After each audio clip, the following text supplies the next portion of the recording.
Apocalipse capítulo 11, versículo 2, o ponto 5, que diz: o templo e os descendentes de Ismael. Em janeiro de 2020, foi realizada uma assembleia do Sinédrio sobre construir o terceiro templo, e os descendentes de Ismael, povos árabes, foram convidados. A assembleia contou com uma palestra do Dr. Mordecai Kedar, professor sênior do Departamento de Árabe da Universidade Bar Ilan. O Dr. Kedar frequentemente se refere à alegação de que Jerusalém é santa para os muçulmanos como notícias falsas. Veja, e ele é uma autoridade respeitada como historiador até pelos árabes, tanto que ele é professor sênior do departamento árabe dessa universidade. E veja o que ele diz: Jerusalém não é mencionada no Alcorão. Ele vai explicar de onde que vem a tradição de que Jerusalém é a cidade santa para os árabes. Então ele diz: Jerusalém não é mencionada no Alcorão, e não há base para acreditar que Jerusalém tenha algum significado para Maomé, explicou o Dr. Kedar ao Break Israel News. No início do Islã, vemos que a atribuição de santidade ao Monte do Templo foi criticada como uma tentativa de introduzir conceitos judaicos no Islã. Então ele está, como historiador, falando que os próprios muçulmanos criticaram essa atitude quando ela teve início. Prossegue: Jerusalém só assumiu qualquer significado no Islã no final do século VIII, quando os muçulmanos beduínos impediram que os muçulmanos de Damasco fizessem Hajj, fizesse a peregrinação em Meca.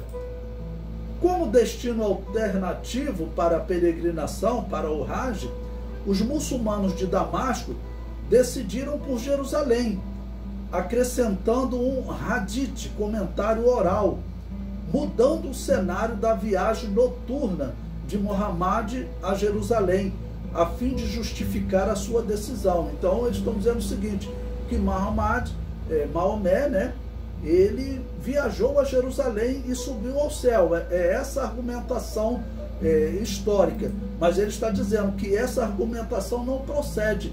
Ela só teve início porque os muçulmanos de Damasco estavam impedidos de peregrinar a Meca.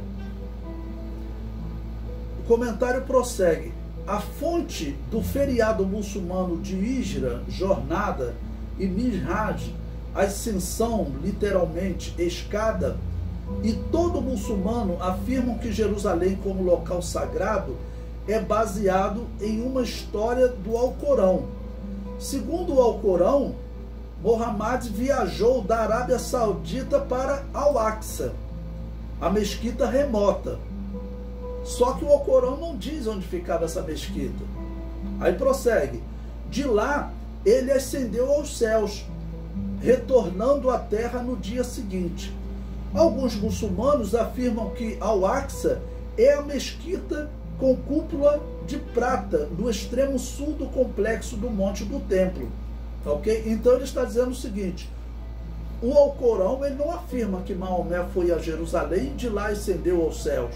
Não. Ele está dizendo que Maomé viajou até a mesquita de Al-Aqsa. Onde fica essa mesquita? Então vai ser nesse período, no século VIII, que eles começarão a dizer que a mesquita de Al-Aqsa é essa que está em Jerusalém. O comentário prossegue: além disso, o Dr. Kedar descreveu a rica tradição oral que foi construída para reforçar a validade do Hajj em Jerusalém, da peregrinação a Jerusalém. Viajar para Jerusalém era considerado uma cura para doenças. As orações no Monte do Templo teriam um impacto muito maior do que em qualquer outro local, exceto em Meca. A criação do mundo começou em Meca, mas continuou em Jerusalém. Uma afirmação surpreendentemente semelhante à afirmação judaica de que a criação começou no Monte do Templo. Então ele está dizendo que essa tradição foi criada até para uma concorrência com a crença judaica. Durante 8 anos, os muçulmanos de Damasco fizeram Hajj em Jerusalém, durante os quais a cúpula da rocha foi construída e a pedra fundamental, sagrada para os judeus, tornou-se um lugar sagrado para os muçulmanos. Isso foi para criar uma competição religiosa pela Kaaba, uma grande pedra em Meca, que é o local mais sagrado do Islã, disse Kedar. Mas quando eles foram novamente autorizados a viajar para Meca, Jerusalém foi esquecida e até se tornou um depósito de lixo para materiais de construção. O islamismo xiita, perseguido sem piedade pelo califado Omia, não aceitou o Santo Canário de Jerusalém, razão pela qual a segunda cidade mais sagrada para os xiitas é Najif, no Iraque, o local de enterro do fundador xiita Ali bin Abi Talib. Muitos dos anciãos xiitas, iraniano e Hezbollah, só começaram a considerar Jerusalém santa após a rebelião Khomeini de 1979, a fim de impedir que os sunitas os acusassem de serem brandos com o sionismo. Toda a área do Monte do Templo é conhecida como Al-Haram al-Sharif, o local sagrado e nobre. Mas ocorreu uma mudança após a Guerra dos 6 Dias, que aconteceu em 1967, quando alguns líderes judeus começaram a pedir o estabelecimento de uma sinagoga no monte. Considerou-se que os muçulmanos não protestariam, já que Al-Aqsa estava na extremidade sul do complexo e a sinagoga não estaria nas proximidades. Os muçulmanos decidiram anunciar que o Al-Aqsa, mencionado no Alcorão, se refere não apenas à mesquita no extremo sul do complexo, mas é o nome de toda a área do Monte do Templo, abandonando o nome original, Al-Haram al-Sharif. Em vez de usar essa alegação dúbia como um grito de guerra para expulsar os muçulmanos, o Dr. Kedar sugeriu que a comunidade de Jerusalém poderia servir como um vínculo para reunir todas as 3 religiões abraâmicas, judaísmo, cristianismo e islamismo. Sempre lembrando que cristianismos aqui eles estão chamando de catolicismo e reformados. Ele enfatizou que as 3 religiões compartilhavam interesses comuns. Ele diz: todos os anos, rabinos e imãs se juntam a uma petição para impedir que um certo desfile ocorra em Jerusalém, disse ele, observando que todas as religiões concordam quando se tratam da santidade da cidade. Eu extraí em 27 de janeiro de 2020, do site Últimos Acontecimentos. Então, essa reportagem é bem interessante.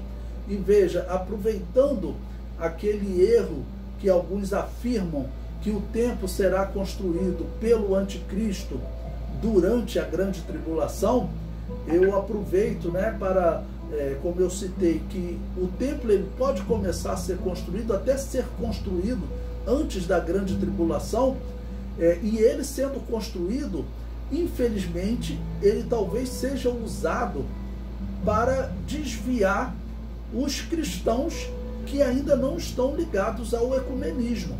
Porque esse templo, como ele está sendo proposto pelos judeus, e também que o anticristo vai, claro, apoiar e propor também isso, para uma união das religiões. Então hoje, as igrejas evangélicas, elas não participam do ecumenismo, mas talvez o templo de Jerusalém seja um atrativo para essas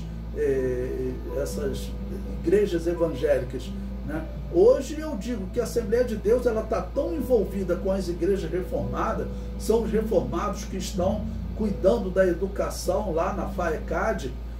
Eu digo que não está faltando muito para a Assembleia de Deus começar a batizar crianças, né? Porque, vamos dizer, defendendo a predestinação, que são duas doutrinas diabólicas, o batismo infantil e a predestinação de Agostinho e Calvino são duas doutrinas diabólicas. O batismo infantil porque impede aquela pessoa de dar testemunho de fé em Deus. Ele não dá testemunho quando criança e quando crescer também não vai dar testemunho, a não ser que ele chegue numa igreja evangélica. A não ser que ele chegue numa igreja como os católicos chamavam e os reformados também chamavam de anabatistas, né? Eles chamavam de rebatizadores, ok? Mas enquanto estiver na igreja reformada, na igreja católica, não está dando testemunho de fé em Jesus. Ou seja, essa doutrina é o sonho de Satanás. Ele não quer que os homens dêem testemunho de fé em Jesus. E a outra doutrina, que é a da predestinação, como Agostinho elaborou, essa doutrina, ela lança a responsabilidade do pecado, do mal no mundo, totalmente sobre Deus. Agostinho dizia que até o querubim ungido pecar e se tornar Satanás foi ordem de Deus. Calvino já negou a parte do pecado do querubim, mas Calvino afirmava que Adão e Eva pecaram por ordem de Deus. Essa doutrina é satânica, mas ela está entrando nas Assembleias de Deus. E se a Assembleia de Deus se aproxima dos reformados, aqueles que criaram o liberalismo teológico, né, e que, claro, defendem o ecumenismo, a Assembleia de Deus vai nesse mesmo caminho. E nós não sabemos se o templo será construído antes da grande tribulação, quanto tempo ele será construído antes da grande tribulação, se for. Mas nesse período está arriscado aí as Assembleias de Deus entrar pelo caminho do ecumenismo, que é um projeto católico, né, abraçado pelos reformados, que até agora as Assembleias de Deus não abraçaram, graças a Deus.